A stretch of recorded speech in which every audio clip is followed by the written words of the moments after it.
नमस्कार, आप देख रहे हैं सल्ट एक्सप्रेस। आज मेरे साथ हैं पेयजल अनुसंधान परिषद के उपाध्यक्ष दिनेश आर्य जी। सर, आपका बहुत बहुत स्वागत है सल्ट एक्सप्रेस में। सर, आपको पेयजल जैसा अहम जिम्मेदारी आपको सौंपी गई है, क्या प्राथमिकताएं रहेंगी सर?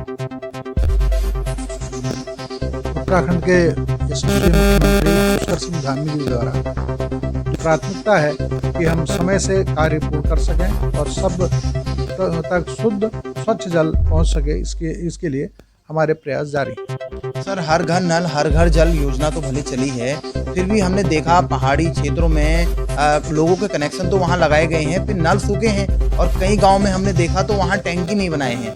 तो उसमें आपका क्या कहना है, आखिर कब तक ये कार्य पूर्ण हो पाएगा?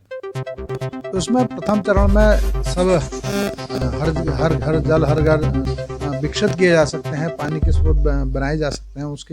उसकी ओर भी द्वितीय चरण में ध्यान दिया गया है।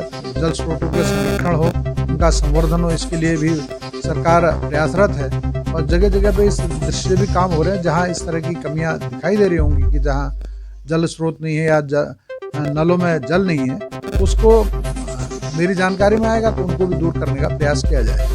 सर, विपक्ष आरोप लगा रहा है कि सरकार ने हर घर नल हर घर जल योजना लागू की है, तो उन योजनाओं से नल भी सूखे हैं और उनका कहना है टैंक भी नहीं बनाए गए हैं और जो लोगों के गांव के सीसी मार्ग हैं वो क्षतिग्रस्त हो गए हैं। आखिर कब तक वो दशा? विपक्ष का काम आरोप लगाना है, लेकिन सरकार अपना जनहित में लगातार काम कर रही है।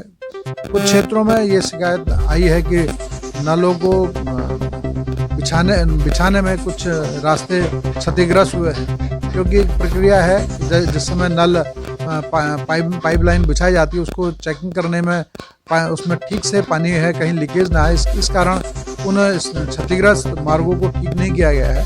लेकिन अब अधिकारियों से कहा है कि शीघ्र उन जिन लाइनों में पाइप बिछ गया है और पानी की चेकिंग हो गई, इनमें शीघ्र वो टूटे हुए मार्गों को ठीक किया जाए, इसके लिए शीघ्र अधिकारियों को कहा गया है।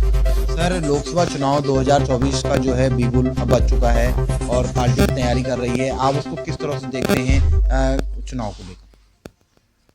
भारतीय जनता रहता है और कार्यकर्ता हमेशा पार्टी में, भारतीय जनता पार्टी का कार्यकर्ता हमेशा सक्रिय रहता है। चुनाव 5 साल में एक बार आते हैं, लेकिन भारतीय जनता पार्टी का कार्यकर्ता 24 घंटे 7 दिन 12 महीने लगातार संगठन के जनहित के कार्यकर्ता रहता है, जनता के बीच में रहता है।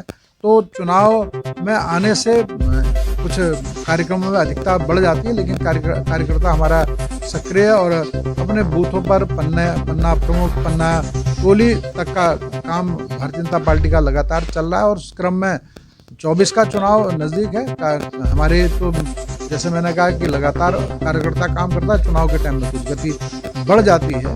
भारतीय जनता पार्टी उत्तराखंड में अगर कहें तो पाँचों की 5 सीटें पिछले बार से अधिक अंतरों से जीतेगी और देश में कार्यकर्ताओं ने एक लक्ष्य भी अपना सामने रखा कि तीसरी बार मोदी सरकार, अब की बार 400 पार।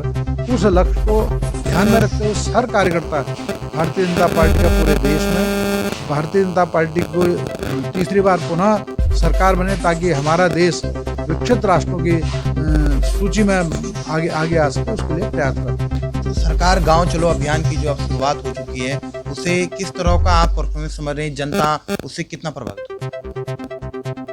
भारतीय जनता पार्टी की 2 सरकारों में पहली सरकार बनी 2014 से लेकर 19 तक, उसमें जनता के लिए की जो छोटी छोटी दिक्कतें थी, उसमें गरीब समाज के अन्य समाजों के साथ अग्रणीय करने के लिए उस तरह की योजनाएं बनाई जिसमें बात हो, या उज्ज्वला गैस के कनेक्शन के माध्यम से गरीब महिलाओं तक गैस पहुंचाने की बात हो, ये काम किए गए।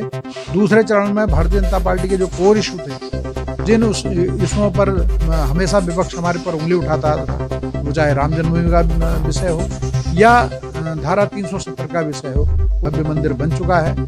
अब जो तीसरा कार्यकाल है वो निश्चित रूप से भारत को, जो आज तक भारत विकासशील देश कहलाता था, अब उसको विकसित राष्ट्रों की सूची में लाने के लिए भारतीय जनता पार्टी ने तीसरा जो हमारा कार्यकाल है उसके लिए हम प्रयासरत हैं कि कार्यकर्ता भारतीय जनता पार्टी की तीसरी बार सरकार बने और भारत विश्व के विकसित राष्ट्रों की सूची में आए और विकसित राष्ट्रों में अग्रणी राष्ट्र बने, इसके लिए भारतीय जनता पार्टी की सरकार 24 में बने जनता पार्टी का कार्यकर्ता लगातार प्रयास कर रहा है। ये थे हमारे साथ बातचीत करने के लिए पेयजल समूह परिषद के उपाध्यक्ष दिनेश आर्य जी। इनका साफ तौर से कहना है कि जो हमारी सरकार है वो तमाम जो अब की बार 400 पार का नारा है और कहीं ना कहीं भाजपा इस बार जो जनता की सरकार की योजनाएं हैं उसको हर कार्यकर्ता तक, हर एरिया तक पहुंचाया जाएगा।